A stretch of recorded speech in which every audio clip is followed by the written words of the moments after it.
we're going to talk about how to give feedback. And I actually wrote out a structure of how I give feedback to people in my life that's personal, and then actually how I give feedback in my company. Because the truth is, it's actually very different.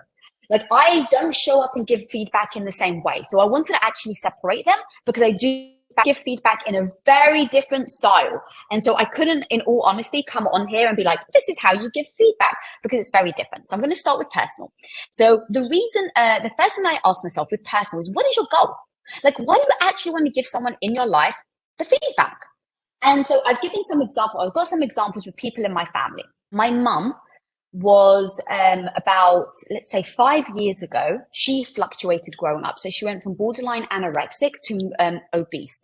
And she was around 100 pounds overweight. And I had seen my mom be thriving with her personality, with her energy. Like, growing up, she was just freaking on it. And the more she put on the weight, the more I realized she was getting more depressed, the more down she was, and her energy level just completely plummeted. So when I went to, what's my goal with my mom? It wasn't for her to lose weight. It was for her to actually get her spirit and her energy back. And so you've got to know your goal. You've got to know what you're actually looking to achieve to give the feedback in the first place. Now, the why, I'm always going to go to the why. Almost every time that I coach, the why is going to be in there somewhere. Because you've got to really assess, guys, is the why for them, or is the why actually for you?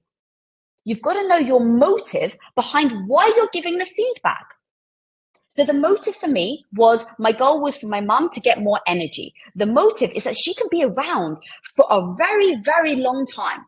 Like, that was so important to me, because I want my mum around forever, right? Like, that's just the selfish desire. So really, it was kind of for me. And I just had to be honest about the why, was the fact that I really wanted my mum to be around for me. So just address it. Don't BS yourself and say, oh, no, it's for them. No, for my mum, once I actually asked myself the why, it really was for me. Then the next thing you've got to do is, what does success look like? Like, I'm so goal oriented with the way that I just think in general, that I had to establish what a success actually looked like. Was it the weight itself? What if my mum lose the weight and she still had no energy? What if she lose the weight and she was still miserable? Is that still my goal? What if my mum loses the weight and she's now unhealthy eating, and now she goes back to being borderline anorexic?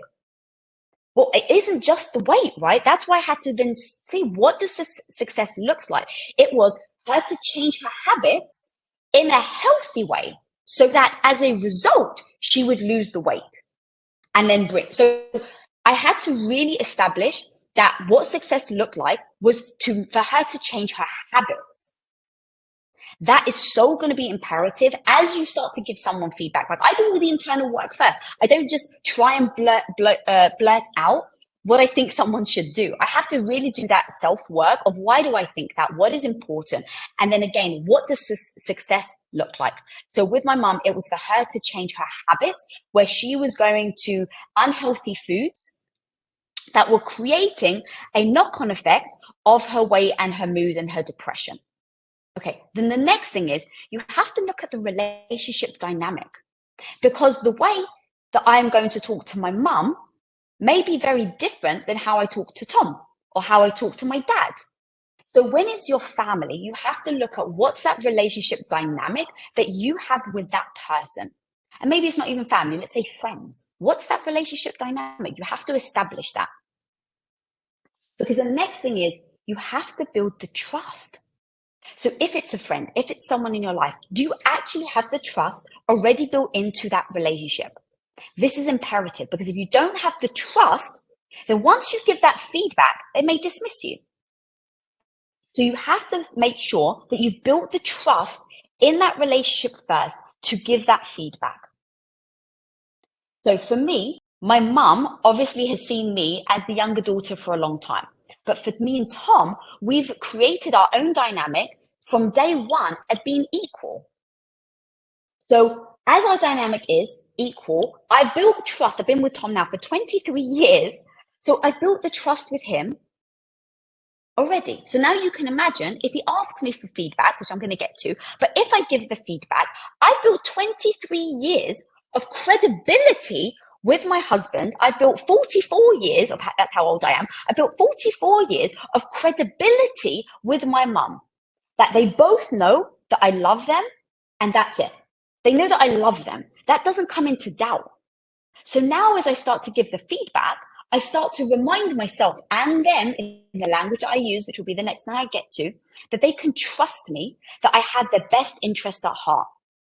Because that's going to be important, because when someone dismisses you, there can be multiple reasons why. So you have to make sure that you have the trust first. So if you've just started dating someone, you can't just blurt out giving them feedback and then potentially expect them to accept your word for what it is. Because let's say in a relationship, let's say you've had a turbulent or toxic relationship before, then you get into another relationship and someone gives you feedback. You may get triggered by the past experience, and now you don't trust them. So just remember that when you're giving someone else feedback, have you built that trust first? Okay, now going to the dynamic of the relationship. So for my mum very much respects my opinion. Over the last 5 years, my mum actually has made a change, and yes, she's lost 120 pounds, which is amazing, but she started to watch the content that Tom and I put out.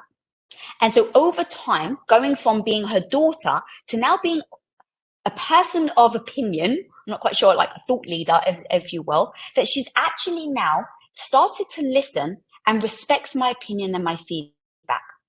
So she watches our content. We now changed slightly the dynamic, that now I'm no longer the little girl. I am now somebody that she can really respect and admire in my opinion. And now when my mum says something, she's like, oh, I can't do that. The first thing I say is, Mum, that's not a growth mindset of you. Now, remember, I built the trust, and then I built the position in her mind that I can say that to her and she can receive it. Now, my dad, on the other hand, still sees me as his little girl. There's no way I can change that. He still sees me as his little girl. So now if I'm giving feedback or critical feedback to my dad, I'm not going to approach it in the same way I will with my mum. So I go to, okay, my dynamic with my dad is I'm his little girl. So if I talk to him like his daughter, he's going to listen to me more than if I spoke to him like his equal. And I just know that. I don't judge it. I don't have different expectations. I just think as his daughter, I know that if I came into and said to my dad, well, Dad, that's not a growth mindset of you. He'd be like, oh, he's got a Greek accent. So he's like, oh, what do you know? You do videos. Like, he doesn't quite understand what I do. He still says to me, by the way, do you still do those YouTube videos? Yes, Dad, I still do the YouTube videos. So I just know that. So in those moments of giving feedback to somebody in your life, you have to know the dynamic you have. You have to know how to talk to them and the position in that dynamic that is going to allow them to intake that feedback. Because remember, right at the top, I said, what is your goal? That's going to be your North Star. You need to know what your goal is so that when you give the feedback, you can actually achieve the goal. I don't judge that my dad thinks of me as his little girl. I just go, I know what I'm trying to do with my dad. I know what feedback I need to give him. And so I'm going to talk to him in that way. So for instance, if my dad was doing something that, let's say, was unhealthy for him, I would actually say to him, but Dad, as your daughter, as your youngest, I want you to be around for me. You know, you don't want to leave your little girl, do you? But I know how to, I don't want to say manipulate because that has a negative connotation, but I actually do kind of mean it. And I mean it in a positive way. I'm using language that is going to allow my dad to intake the feedback so he can make a change into his life, because that's my goal. This can be your day for personal growth. This can be that day you committed to and you remember and you go, that was the day I got myself a community. I got better coaches. I committed to making my life the absolute best that I could. This is that day. Make today your growth day. Click the button on this page and sign up right now.